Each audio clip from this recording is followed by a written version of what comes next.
À commencer par, vous l'avez vu dans le titre, c'était évident qu'on allait commencer par lui encore une fois, puisque plus les mardis, mercredis se suivent, plus ils se ressemblent.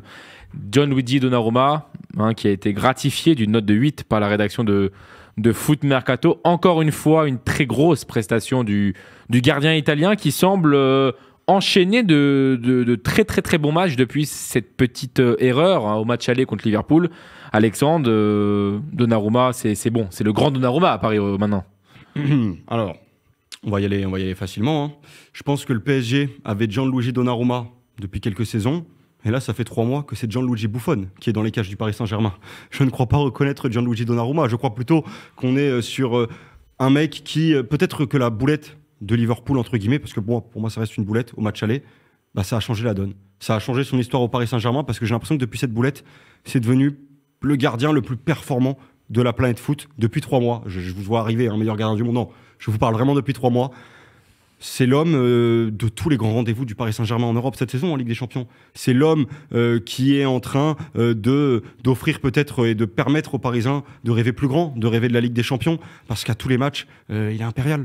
Là, il a encore dégoûté les attaquants des Gunners. Alors forcément, les Gunners ne sont pas les plus dangereux, mais il est tranquille. Il sort de son match tranquille. On voit qu'à la fin du match, il y a une superbe scène sur le dernier coup franc des Gunners où tous les joueurs du PSG viennent taper sur Donnarumma pour le remercier. Mais il mérite... là, bientôt, il va y avoir une statue devant le Parc des Princes. Alors peut-être pas au Parc des Princes, peut-être que ça sera dans le prochain stade. Mais si le Paris gagne la Ligue des Champions, lui, il lui faut quelque chose. Il faut quelque chose pour Donnarumma, il faut le féliciter. Parce que c'est absolument extraordinaire ce qu'il est en train de pondre sur cette phase finale de Ligue des Champions, surtout depuis le match retour face à Liverpool. Et toi, pour toi, Tchémézine, là, 6 parades ce soir quand même, parce que parfois on dit que les chiffres ne mentent jamais. 6 arrêts pour Gianluigi Donnarumma qui, on peut dire, continue à devenir l'un des grands acteurs de cette belle épopée parisienne en Ligue des Champions. Il s'affirme comme là où beaucoup l'ont douté à travers ses nombreuses bourdes. Il s'affirme comme l'un des meilleurs gardiens du monde, si ce n'est le meilleur en vrai sur la deuxième partie de saison, parce que chaque match qu'il fait, il devient de plus en plus décisif. On l'a vu contre Aston Villa, on l'a vu contre Liverpool. C'est juste exceptionnel encore ce qu'il réalise ce soir. Je trouve, dans les parades, il rassure tellement sa défense. En fait, dans le peu d'occasions qu'a eu Arsenal cette saison, Donnarumma, il a été là. En fait, je pense qu'aussi mentalement, il a montré aux joueurs d'Arsenal que ce soir, il n'allait pas avoir de but. Il savait qu'il allait faire son clean sheet. C'est grave rassurant d'avoir un gardien comme ça. Et on le sait, on l'a vu ces dernières années en Ligue des Champions depuis tellement d'années, qu'un gardien qui fait des matchs décisifs, qui te fait gagner des matchs, ça te permet d'aller au bout. Donc ouais, le PSG cette saison peut compter sur un grand Donnarumma en Ligue des Champions. On pouvait en douter par rapport à ses bourdes en début de saison. Mais ouais, j'ai l'impression de me répéter à chaque fois que je parle de Donnarumma. Généralement, c'est en bien parce que c'est assez fort ce qu'il fait. C'est assez fort. Donc non, il n'y a rien à rajouter sur Donnarumma. Je pense qu'Alex a tout dit. C'est pas Buffon. Je n'irai pas jusqu'à Buffon. Je pense qu'il abuse un peu. C'est pas forcément Buffon. Mais c'est très très fort quand même. C'est pas Buffon, mais c'est entre guillemets dans ce truc-là, il est en train de prendre une dimension extraordinaire depuis quelques mois. Et je pense qu'il n'y a pas de honte. Et je pense que c'est le meilleur gardien des 4 derniers gardiens de la Ligue des Champions. Dans leur performance. Alors moi, je pars vraiment après les phases finales. Phase de Ligue, voilà, il a eu les boulettes, etc. Mais pour moi, la Ligue des Champions est tellement longue que vraiment, pour moi, je juge qui sont les meilleurs dans les phases à élimination directe. Et si je prends les 4 gardiens de but, que ce soit... celui que ça rapproche le plus, c'est Zomer à la limite. Et ouais, c'est dur. C'est dur. Ça prend Zomer. C'est Zomer, Chesney ou Raya. Donc bon. Ouais, Sommer, je suis pas sûr. Après, au-delà de ces mais ça rapproche pas, c'est Donnarumma au-dessus. Au-delà de ces parades, est-ce que vous trouvez qu'il y a aussi une... Est-ce qu'il dégage une certaine peur, puissance, crainte de Donnarumma aujourd'hui, même au pied, parce qu'on savait que parfois il était capable, même en Ligue 1, de faire 9 parades et de faire une boulette à la dernière minute. On l'a vu parfois contre Lyon l'année dernière, ou d'autres matchs, gros matchs, ou même Le Havre, où il fait une sortie un peu, il prend un rouge. Est-ce que vous le trouvez que même en dehors de ça, il dégage plutôt une crainte maintenant, il assure sa défense? Oui, bien sûr, il dégage quelque chose. Bien sûr qu'aujourd'hui, il fait dans la tête des attaquants, il y a beaucoup de choses qui changent. On est sur un gardien qui va très vite au sol, qui est très grand. Bien sûr, ça c'est qui prend beaucoup d'ampleur dans la cage aussi. Donc en fait, tout simplement, que ce soit des tirs au but, que ce soit des 1 contre 1, que ce soit des ballons aériens, parce qu'en fait, il y a toujours un problème avec tout ce qui est sortie aérienne. Mais moi, j'ai toujours dit, je comprends pas. qu'un gardien aussi grand ait un problème avec les sorties aériennes, parce qu'en vrai, ça devrait être limite sa force, vu qu'il est capable, dès qu'il met les bras devant, je sais pas, ça fait 3m30 s'il met les bras devant. C'est plus long que le panier de basket. Saute un peu, c'est plus long que le panier de basket. Donc, je sais pas, je me suis toujours demandé pourquoi il avait du mal dans ses corners, dans les coups de pied arrêtés, quoi. Et là, t'as l'impression qu'il y a eu une énorme progression ces derniers mois sur ça. Et on voit bien que, vu toutes les caractéristiques qu'il a, quand ça progresse et quand les défauts se gomment, on est sur un gardien qui, sur sa ligne, en termes de... Voilà, ce sera jamais le meilleur gardien au pied, etc. Mais écoutez, moi, le foot moderne qui nécessite d'avoir des gardiens extraordinaires au pied, mais moins forts sur sa ligne, c'est pas un truc qui me touche forcément. Donc, moi, je suis satisfait comme ça de Donnarumma. Et je pense que là, il est en train de gommer les petites erreurs qu'il avait, les petites erreurs. Et quand tu gommes les erreurs et que tu as un aussi grand talent, tu deviens peut-être le meilleur. Après, il faut... Donnarumma, malheureusement, il appartient pour moi à cette case de joueurs où tu peux pas vraiment t'emballer. Parce que il est capable de faire de très grands matchs. À cause de la cicatrice ? Non, cicatrice. Non, mais parce que il y a le truc là de le mec, s'il est beau, on s'emballe. Non, la cicatrice, moi, ça lui rajoute du flow, moi, je trouve. Ça lui rajoute un petit truc. Peut-être qu'il fait plus peur aux attaquants, justement, par rapport à ça. Peut-être qu'il faudrait étudier la cicatrice, peut-être ça a une influence. Bien sûr, parce que forcément, quand le mec il a une balafre énorme comme ça. Tu te dis, je vais pas aller au duel avec lui, je vais pas aller au contact. Je me dis, ça fait quand même, ça fout les jetons. Tu le croises dans la rue, Donnarumma, capuché, avec sa tante dans les rues de Napoli, à la Scampia. Tu croises Donnarumma, grosse balafre. Tu dis, c'est un Savastano, tu vois. Jogging noir, pointure vite teintée. Je peux te dire que moi, j'entends un bruit de moto, je cours. En tout cas, dans le chat, il y a. Dans le chat, écoute, il y a RS91 Akatisme qui nous dit Donnarumma, c'est un set, tu nous parles de Buffon. Bah écoute, un set, je pense que c'est déjà pas mal. Faut que tu lui mettes un casque alors. Je pense que c'est déjà pas mal d'avoir un set. On va pas s'emballer forcément. On s'emballe forcément parce que là, je pense qu'il y a. Ce qu'il nous fait depuis 3 mois, c'est quand même exceptionnel. Évidemment. Mais attention, on sait jamais. Évidemment, mais ça peut toujours retomber. C'est exceptionnel, faut pas remettre en cause. Et il y a Yonko qui m'a l'air d'être familier avec notre cher Alexandre qui nous dit que Ruffier était un meilleur gardien. Vu que tu fais partie par effet domino de la famille FM, on te permet la citation. Non, c'est catastrophique. De toute façon, c'est un supporter du Bayern, faut pas en attendre beaucoup, les gars. Moi, je te respecte, le Bayern. Non, t'as raison. Je respecte aussi. Il joue quand le Bayern? Il joue demain le Bayern? Le Bayern, il joue demain, je crois, avec Kim et d'ailleurs le gars. C'est ça, ouais. Attends, il y a peut-être Urbi numéro 10. Il y a peut-être Guerrero en numéro 10. Ouais, c'est ça, il me semble. En tout cas, voilà. On a terminé le stock de Private Joke, je pense. On a une première réac, les amis, de Vitinha sur Canal+, qui nous a dit: c'est une bonne étape. C'est difficile de gagner ici. On savait ça après le match d'octobre. On a fait un grand match, même si on n'avait pas le ballon, comme d'habitude. C'est ça aussi qui montre que nous sommes une grande équipe. On défend quand il faut le faire. Il faut s'adapter. On est heureux de ces résultats, même si on aurait pu marquer plus. On était sûr de nous. On s'en fout de ceux qui ne nous croient pas. On voit les supporters incroyables ici au Parc des Princes. C'est ensemble qu'on fait les choses. Ce n'est pas fini. Il faut faire un grand match au parc. On a fait un grand résultat, une grande performance collective. On a montré l'envie d'aller en finale. Voilà pour la réaction de Vitinha, mes amis. On va tout de suite enchaîner puisqu'il y a beaucoup de choses à analyser ce soir avec cet éternel Berisha Kvaratskhelia qui, une nouvelle fois, a été titulaire ce soir, gratifié d'une note de 7. Il n'a pas marqué, il n'a pas fait, il me semble, de pas décisive. C'est pas lui qui donne la balle à Dembélé, il me semble, si. Si, c'est lui. Bon, pas décisive. Parce qu'on a notre stagiaire Clément juste ici. Donc, il a fait les notes. Donc, il peut nous dire tout ce qui s'est passé en coulisses. Mais effectivement, Kvaratskhelia pas décisive. Mais au-delà de sa pas décisive, c'est aussi une très grande prestation générale, notamment en défense. Ça change d'un certain ailier français l'année dernière. Il y a eu une très grosse débauche d'énergie en défense de Kvaratskhelia. La différence entre le numéro 7 de l'année dernière au PSG et le numéro 7 actuel du PSG, il faut se mouiller la nuque. Kvaratskhelia, depuis qu'il est arrivé au PSG, ça fait 4 mois. En 4 mois, ce qu'il réalise, imaginez l'année prochaine, dans 2 ans, dans 3 ans, je pense que ça va être le meilleur élite du monde à son poste parce qu'il est juste génial dans tout ce qu'il fait. Je l'ai déjà dit, c'est d'une simplicité, une propreté tellement efficace. Je pense que là, ce qu'il a vécu ce soir, Timber, après le match, il ne sait plus comment il s'appelle. Je pense qu'il est dans la poche de Kvaratskhelia, il croit qu'il est dans un coffre, il est enlevé. Non, c'est vraiment trop fort ce qu'il a réalisé Kvaratskhelia ce soir. Il a tout fait à Timber. Et aussi, il faut saluer, c'est un chien défensivement. Le mec, il apporte tellement de sérénité à Nuno Mendes à travers tous ses retours défensifs. Il court comme un marathonien. Non, franchement, c'est juste bluffant. Il faut saluer en fait. Il faut juste applaudir. Bravo le recrutement du PSG pour avoir ramené un joueur de ce calibre qui est juste exceptionnel. On le savait déjà à Naples, mais il confirme au PSG qu'il est, pour moi, l'un des meilleurs à son poste. Et franchement, à son poste, d'ici 3 à 4 ans, même pas 2 ans, même l'année prochaine, pourquoi pas, il sera le meilleur. Franchement, il n'y a pas de souci là-dessus. c'est juste exceptionnel en vrai d'avoir un joueur comme Kvaratskhelia, ça change beaucoup de choses comparé à Mbappé l'année dernière où voilà, c'était un peu l'anti-Kvaratskhelia par excellence. Et par rapport aux autres, avant de donner la parole à notre cher Alexandre, au-delà de l'analyse, hein, il y a aussi les stats parce que Kvaratskhelia a raté qu'une passe ce soir, a perdu que 6 ballons et a remporté 10 de ses 15 duels, donc c'est une prestation. Là, on frôle le 20 sur 20, mon cher Alexandre.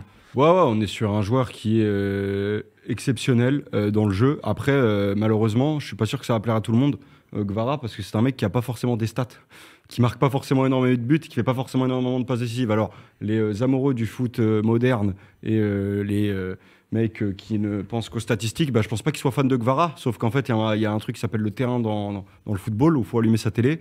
Et pour ceux qui allument leur télé, ils voient tous que Gvara, c'est absolument fou ce qu'il réalise sur le terrain, dans sa gestuelle, dans sa dépense d'énergie. Il rate rien, il a, comme tu l'as dit, une seule passe manquée, c'est ça, si j'ai pas de bêtises. 17 sur 18. Pour un ailier, c'est une folie. Ouais. C'est incroyable, c'est un joueur pourtant qui tente, en plus qui va chercher des passes compliquées des fois, qui tente toujours, qui a 5 poumons. C'est un joueur parfait pour un collectif. Voilà, Paris avait payé le prix, un prix fort, mais un prix beaucoup moins fort que celui prévu, donc c'était quand même bien en hiver. Et on voit la différence entre le PSG du match aller et du match retour, et du match de demi-finale aller.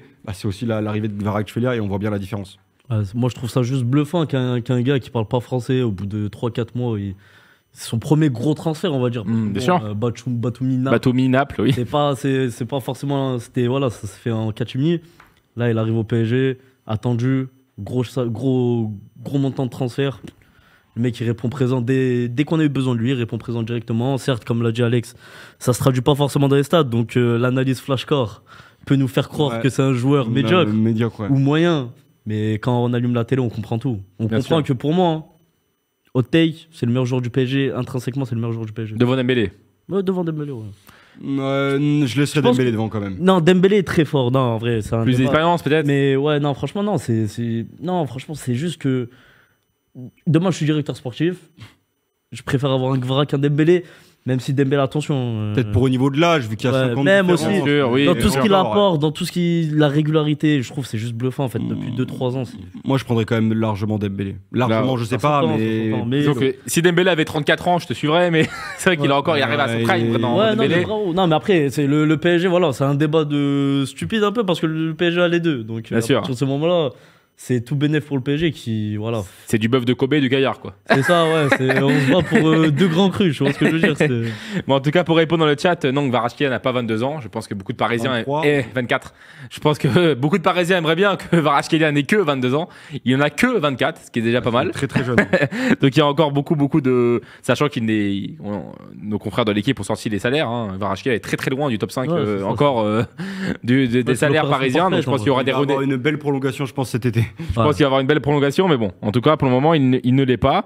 Donc oui, très gros match de Kvaratskhelia encore une fois. On va passer tout de suite parce que forcément, il n'y avait pas qu'une équipe. Pour le moment, on parle que de Paris, mais il n'y a pas que Paris qui a fait ce match, bien évidemment. Il y a eu aussi Arsenal. On entendait un Arsenal coriace quand même, à domicile, parce qu'on sait que l'Emirates Stadium est toujours un stade assez puissant, un déplacement coriace sur toute cette saison. Et il y a certains joueurs, notamment Odegaard, qui capitaine d'Arsenal depuis tant d'années, qui n'a pas forcément joué son meilleur niveau, Alexandre, ce soir. Non, j'ai vu Odegaard comme un mec timide. C'est le mec qui arrive dans ta classe, qui soi-disant il est bon dans toutes les matières, etc. Mais qui n'ose pas lever la main, parce qu'il n'est pas sûr de lui. J'ai vu ce mec-là en fait aujourd'hui, Odegaard. Donc non, moi ça m'a bien déçu. Le mettre à jouer des Gunners, qui n'a pas pris tant de risques que ça, ou quand il a pris des risques, ça a été pour perdre le ballon ou rendre le ballon aux Parisiens. Mais c'est très très très décevant. C'est un match timide. On voit le mec, il a jamais été flamboyant, et forcément, quand tu vois la différence avec un Declan Rice qui lui prend ses responsabilités, percute, fait des différences, amène du danger constamment, etc., dès ses prises de balles, prend des risques, faut se mouiller la nuque. Donc non, Odegaard, c'est ultra décevant, et pour un mec qui a autant de talent, qui a autant de magie dans les pieds possiblement, on reste sur notre faim et on est dégoûté, quoi. On est dégoûté, surtout pour les supporters des Gunners. Je pense que la faillite individuelle de Odegaard ce soir, elle fait partie aussi de la déception des Gunners. Pour toi, Chemdine, comme il l'a dit, cette noyade de Odegaard, est-ce que pour toi c'est le symbole de cette copie collective décevante de la part d'Arsenal ? Ouais, au rayon des joueurs qui m'ont fortement déçu ce soir, je pense qu'Odegaard, il est très haut parce que, bon, à la différence de certains joueurs comme Trossard et Martinelli, dont j'attends rien du tout parce que je trouve que c'est des joueurs absolument affreux sur un terrain. Bah, Odegaard, ouais, c'est un joueur très talentueux sur le papier qui a réussi à faire de grandes choses depuis qu'il est arrivé à Arsenal. Et ce soir, bah, voilà, c'était affreux, quoi. C'était affreux, c'était vraiment. Il n'a pas eu beaucoup de ballons, je trouve. Il a été neutralisé par le milieu du PSG qui a fait un sacré boulot, il faut le dire. Mais même lui, il n'a pas réussi à se rendre disponible. Il a tenté des choses simples, parfois, qui sont ratées, des choses un peu plus complexes où seul lui a eu une inspiration. Bah, elle est ratée aussi. Non, Odegaard, il va falloir qu'il fasse mieux au retour. Mais bon, je pense que je n'attends pas forcément énormément de lui non plus parce que je pense que contre le milieu du PSG, en fait, il va avoir beaucoup de mal dans la mobilité. C'est pas forcément le joueur le plus athlétique qui va forcément gagner ses duels, qui va faire la différence à la course ou quoi. Donc, s'il n'est pas trouvé un petit peu dans un confort, etc., j'ai peur qu'il peine à faire des différences. Donc, non, voilà, Odegaard, il m'a déçu. Et bon, voilà, il avait l'occasion vraiment de. Comment dire? Parce que c'est un joueur, finalement, je sais qu'il est fort. Je vois de ses matchs, je sais qu'il est fort. Mais on me le vend parfois trop. Et ce soir, il y a moyen pour lui de me faire placer dans ma tête que oui, Odegaard, c'était vraiment ce qui se faisait de mieux à son poste, où il est pas loin du gratin. Bah, ce soir. Bah justement, j'allais te dire, est-ce que c'est pas un joueur presque sous-coté parce que pas sexy? Et en fait, finalement, tu prends l'inverse, toi. En fait, c'est toujours le débat. C'est est-ce qu'il est surcoté parce que tout le monde pense qu'il est sous-coté ou est-ce qu'il est sous-coté parce que. Ouais. Ça dépend de l'équipe. C'est ça, ouais. je voulais me laisser ce match, cette double confrontation pour avoir le choix. Là, ce soir, il n'a pas marqué des points. Pour aller dans ton sens, en tout cas, il y a une stat qui est assez criante par rapport à son match ce soir. Il a touché que, entre guillemets, 27 ballons. Il en a perdu 15. Donc, ouais, c'est dégueulasse. Ouais, est sorti évidemment au milieu du match. Donc, effectivement, il est sorti exactement en fin de match. C'est un digne d'un joueur de son talent, quoi. Donc, effectivement, par rapport même à son statut à l'échelle d'Arsenal, 3,5 par la rédaction de Foot Mercato, de notre cher Clément, ici présent, il me semble, qui a fait les notes de Arsenal. Donc 3,5 de la part du capitaine d'Arsenal. J'aime bien cette expression, mais ce soir il nous a fait un abandon de poste. Il nous a fait un abandon de poste. Il nous a fait un abandon de poste. Donc, un abandon de poste digne des plus grandes heures de certains médias. Mais en tout cas, voilà. Pour continuer sur ce même départ, il y a eu un autre joueur qui était attendu au tournant, Martinelli, qui était attendu forcément avec l'absence de Gabriel Jesus notamment, qui n'a pas répondu forcément présent ce soir pour Arsenal. Note de 4 de la part de notre cher Clément. Match compliqué pour Martinelli. Je demande un test ADN au plus vite pour Martinelli parce que je refuse de croire qu'il est brésilien. Si on me dit que, vu son niveau technique, Gabriel Martinelli est brésilien, alors il y a beaucoup de joueurs qui sont brésiliens avant lui. Moi, franchement, quand tu fais la différence, on en parlait, ailier gauche, tu fais la différence. Kvaratskhelia, Martinelli, faut se mouiller la nuque. Là, faut prendre un bol d'air, faut prendre Ice Bucket Challenge, faut se le mettre sur la tête, parce que Martinelli, ce soir, non, mais c'est pas possible. C'est pas un niveau. Il est en rouge et en blanc, c'est niveau Stade de Reims. C'est niveau Stade de Reims, c'est pas niveau Arsenal. Tu préfères Ito? Mais Nakamura fait une meilleure saison, quel joueur? Non, mais c'est absolument. Non, si Arsenal veut vraiment passer un cap et veut, à terme, gagner des trophées majeurs, Martinelli doit être dans le premier avion pour n'importe quel club de Première Ligue ou même l'Arabie Saoudite, parce que vu son niveau, ça n'a rien à faire à Arsenal. C'est absolu. Tu vois l'effectif, t'as des Odegaard, t'as des Saka qui savent jouer, t'as des joueurs très, très, très talentueux techniquement. T'arrives sur l'aile gauche, c'est Martinelli qui est ton titulaire. À un moment donné, faut pas se leurrer. C'est pas un but à Santiago Bernabéu à la 95e qui va faire changer d'avis sur ce joueur qui est très très limité. Je pense que dans pas mal de clubs de Ligue 1, il sera sûrement titulaire parce que c'est Gabriel Martinelli.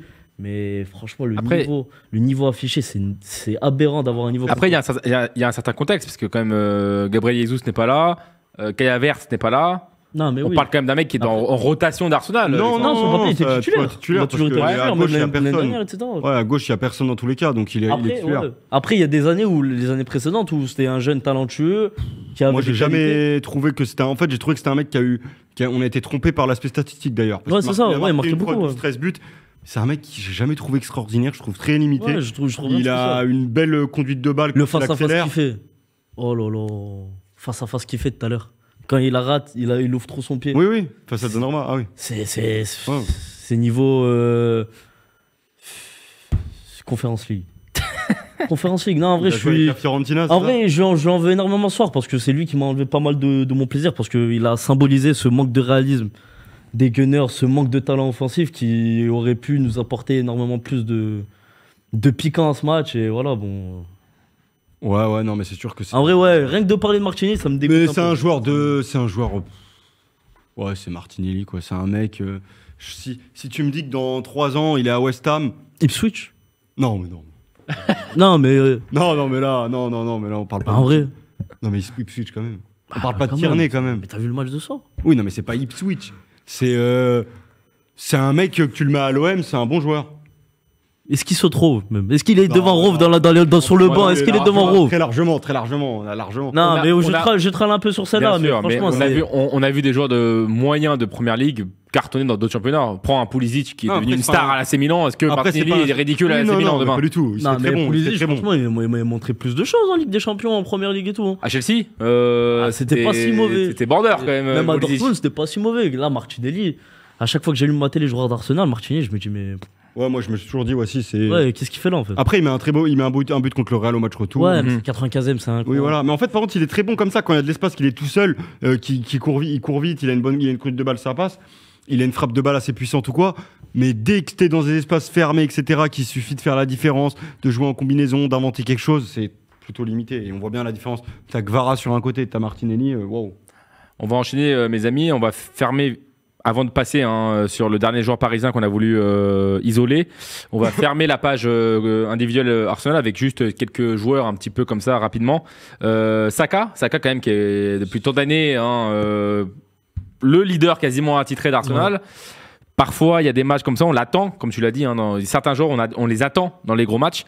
Ce soir Saka, c'est assez décevant, Alexandre. Non, c'est décevant forcément, mais j'ai envie de te dire il est trop esselé. Ouais, en fait, il était trop seul. Il a fait la différence par des dribbles, par la percussion. À quelques fois, il a éliminé. On voit que c'est un mec qui a du ballon. C'est le seul qui peut faire la différence, en fait. C'est le seul qui est à un niveau de demi-finale de Ligue des Champions. Ouais. Sinon, il est sur des joueurs très moyens. Comme je disais, Trossard, c'est un mec qui était à Brighton il y a 3 ans. Voilà, qui performe dans un système. Mais il a rien d'un joueur qui a le niveau de demi-finale de Ligue des Champions. On est dans cette équipe d'Arsenal sur beaucoup de joueurs aussi très moyens. Voilà, moyens entre guillemets, parce qu'ils sont très bons dans des petits clubs. Mais pour la Ligue des Champions, c'est des joueurs qui n'ont rien de fou.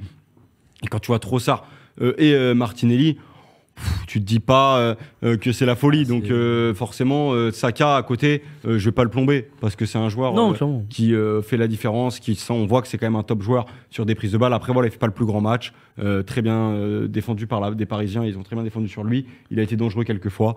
Voilà. Ouais, voilà. J'ai pas envie de le fustiger. On peut pas le blâmer parce que si Arsenal veut espérer quelque chose lors du match retour, voilà, ça passera par un grand Saka parce que c'est le seul, comme l'a très bien dit Alex, qui est capable d'apporter quelque chose, de faire quelque chose, parce que le reste, les deux autres devant, si tu comptes sur eux, je pense que tu joues la 15e, 16e place en Première Ligue. Donc non, franchement, Saka, voilà, tu peux pas blâmer un gars qui est très esselé, qui, voilà, sur son match, il y a eu des gestes ratés, il y a eu on va pas dire qu'il a fait un bon match, mais c'est le seul dont tu sens qu'il a un truc entre les pieds, qui peut faire la différence. Donc c'est un peu dur de tirer sur lui ce soir, donc non, on va rien dire sur lui de... Et pour finir, parce que c'est quand même le seul Français titulaire de côté Arsenal, un petit mot, notre cher Alexandre, sur Saliba, qui a quand même fait quelques interventions qui ont été très précieuses. Il a été un moment dans la relance, etc., un peu sous pression avec le pressing, pas forcément très rassurant, mais il a ce tacle salvateur, cette magnifique défense de la part de William Saliba, qui nous rappelle que c'est un joueur quand même d'un grand talent et d'une grande classe. Mais après, je sais pas le match où je vais le plus le mettre en avant, mais ça a quand même été un bon match de la part de Saliba. En général, il n'y a pas grand-chose à redire, même s'il y a peut-être 2-3 trucs, 2-3 détails quand même un peu dérangeants. Bah, ce soir, en vrai, je vais te faire le compte. Les seuls qui m'ont montré, entre guillemets, qu'ils avaient un vrai niveau Ligue des Champions, c'est Lewis Kelly, Rice, Saliba, parce qu'il faut rendre quand même honnête. Saka et Raya sur 2 ou 3 parades quand même. Je sais pas si c'est niveau demi-finale Ligue des Champions, mais c'est un très bon gardien pour le coup. Donc voilà, je te fais le compte, c'est ceux-là. Odegaard, je sais qu'il a niveau Ligue des Champions, mais ce soir il a pas montré. Et le reste. Kivior, ça passe, mais c'est pas. Ouais, quand même, non, c'est limité. Dans la relance au pied, c'est pas. Merino, il a été combatif, mais de là être titulaire dans un club de demi-finale de Ligue des Champions. Je pense pas. Mais il y aura le retour de Partey au retour qui peut faire la différence un Qui peu. peut apporter un peu à Arsenal. Mais quand même. ouais. Ça fera sûrement que Merino il jouera Ouais, mais je numéro pense 9. que le milieu de terrain du PSG est quand même supérieur, on l'a vu ça. Il y a X Betflix qui nous dit vous êtes dur avec Arsenal, je trouve. N'hésite pas en tout cas à on est sur nous. Une équipe qui est à domicile, Voilà, chez exactement. elle, capable de faire le jeu, etc. Je vais te sortir la stat, mais on est sur une équipe qui a tiré. Qui a combien de. Qui a. Par contre, ils ont un gros XG, mais oui, c'est des mecs qui a fait 5 tirs cadrés, 10 tirs, qui a même pas la possession, 52% pour Paris. On n'est pas sur une équipe qui est menée 1-0 très tôt, Après, il y avait aussi ce risque trop de se découvrir et donc après peut-être de prendre un compte parisien et d'avoir le 2-0 aussi. C'est ça qui est embêtant. On verra au retour, ce sera un peu différent. Mais bon. Pour l'exemple, tu as raison de parler parfois de stats parce qu'on on est dans un monde footballistique où il y a trop de stats, mais parfois ça illustre assez bien. Hein. Paris a la possession ce soir par exemple. On n'a pas l'impression, mais 52-48 pour Paris. Les XG, comme tu as dit, 1,65 pour Arsenal, 1,14 pour Paris. Paris a tiré plus de fois. Paris a fait plus de passes. Donc en fait, finalement, Paris, d'un point de vue offensif et construction et collectif, ils sont pas aussi faibles par rapport à ce qu'on l'impression visuelle laisse présager. Après, même les stats, elles montrent finalement que, bon, comme on l'a dit, Arsenal a eu des occasions, mais c'était tellement faible devant que voilà. Quoi. Bien sûr. Ils sont troués et ça leur coûte cher parce qu'une défaite 1-0 à domicile en match aller, je pense qu'avec cet effectif, aussi limité soit-il, tu vas au parc, au retour, je pense que voilà, c'est. Ouais, je pense que l'affaire, elle est. On va pas se mouiller parce que on avait tellement de remontadas dans l'histoire du foot. Mais moi, je me mouille. C'est ciao, Arsenal. Ouais. En tout cas, Paris a fait un grand pas vers la qualification. Pour terminer cette petite page sur les notes, l'aspect individuel, on va parler un petit peu de Neves, parce que le milieu parisien, de manière générale, a été un peu critiqué ces dernières semaines, avec une baisse de forme, notamment de Vitinha. Ruiz a fait également un gros match dans son rôle, comme à son habitude, mais on a voulu, de manière générale, là on va parler de Neves, mais il y a tout le milieu de terrain, comme on le sait. Je vais te laisser la parole tout de suite, Alexandre. Le milieu parisien a répondu aux critiques qu'on leur fait depuis 2 semaines. João Neves, pour moi, c'est le dernier aspirateur. Attendez, excusez-moi. João Neves, pour moi, c'est le dernier aspirateur Dyson. C'est le dernier aspirateur Dyson, João Neves. Le V15, là, qui coûte 1 500 €, qui a une autonomie de 8 ou 10 heures, il est impressionnant. Dès qu'il y a une pseudo-attaque adverse, qui a un ballon dangereux, il aspire, il enlève le ballon, il nettoie tranquillement. Il y a un peu de poussière. Appelez João Neves, il va l'enlever la poussière. Il enlève tranquillement, il enlève tout. Et je te dis, autonomie de 8 à 10 heures, João Neves. Parce que le mec, il peut jouer 90 minutes, 120, ce que tu veux, enchaîner 4 matchs en une semaine. Il est tranquille. Il a les poumons, il a tout pour jouer tranquillement. Et c'est un joyau, c'est un véritable joyau. Et le match qu'il fait ce soir, je parlais justement d'aspirateur. Ce qu'il enlève, le ballon qu'il enlève là, sur Merino dans la surface de réparation, c'est extraordinaire. Les Gunners, ils ont réclamé le penalty, mais les Gunners, ils auraient peut-être dû acheter des lunettes et voir l'extraordinaire intervention de João Neves, parce que le ballon qu'il enlève, pour moi, c'est comme un but. C'est comme un but à ce niveau-là, comment il est. Merino est à 2 mètres des cages, il arme la frappe, tout est fini, et lui, il vient enlever le ballon. C'est absolument extraordinaire ce qu'il fait, et c'est le joueur le plus compatible, Enrique, je pense, la pièce manquante de l'an dernier sûrement aussi, parce que beaucoup parlent du départ d'Mbappé, mais très peu parlent de l'arrivée de Neves aussi, pour le changement, et un milieu vraiment très puissant, très fort, qui te permet de rivaliser avec les meilleurs milieux du monde. Pour toi, Thiamzine, au-delà de Neves, alors je vais te laisser la parole sur Neves, mais comme l'a dit Alexandre, quand Neves, sur les rares actions où il n'est pas aussi parfait que d'habitude, t'as un autre aspirateur espagnol qui arrive et qui fait son rôle. Là, ce soir, on a prouvé que non, le milieu parisien n'est pas en crise, comme les gens ont voulu le dire, avec Vitinha en baisse de forme. Là, ils ont retrouvé ce collectif et cet aspect huilé qu'ils ont tous les trois ensemble. Mais il a oublié de préciser que le modèle d'aspirateur de João Neves 87, il fait aussi serpillère, parce qu'il rend le truc vraiment propre, il te rend le ballon proprement, il te fait aussi, moi, ce que je trouve aussi bluffant. Ce que je trouve bluffant avec lui, c'est que au-delà de cet aspect défensif, on a dit le retour, il est bluffant. C'est un acharné, le mec qui t'avale des kilomètres comme si c'était Yoann Diniz Prime. Le mec, c'est juste bluffant. Non, sauf qu'il n'y a pas la petite trace. Il marche pas. Ouais, il n'y a pas la trace. Il n'y a pas les pneus. et il marche pas. Lui. Il est tout le temps dans le mouvement, tout le temps il court. Non, en vrai, Neves, c'est bluffant aussi. Moi, ce qui me bluffe à chaque fois, c'est sa qualité technique. Dans les derniers mètres, j'ai l'impression que c'est l'un des joueurs les plus techniques du PSG. En vrai, dans sa vision de jeu, etc. Pour moi, c'est lui le vrai patron cette saison. Devant Vitinha. Ouais, clairement, parce que Vitinha, on l'a dit, il a baissé un peu le pied. Et je trouve que Neves a la palette de Vitinha en mieux, carrément. Défensivement, offensivement. c'est assez impressionnant. Et dire que sa première saison, qu'il Ouais. a que 20 ans, il vient du Portugal, de Benfica, où il était dans un cocon, il arrive dans un grand club, attendu 60 millions, il En te fait plus, ça. 80, je crois, limite. Hein.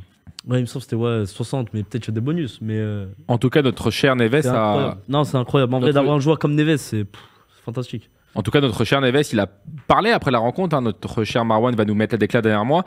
Il a dit, je cite, on sait très clairement que ce n'est pas fini. On a fait de notre mieux sur le terrain. Je suis vraiment très heureux.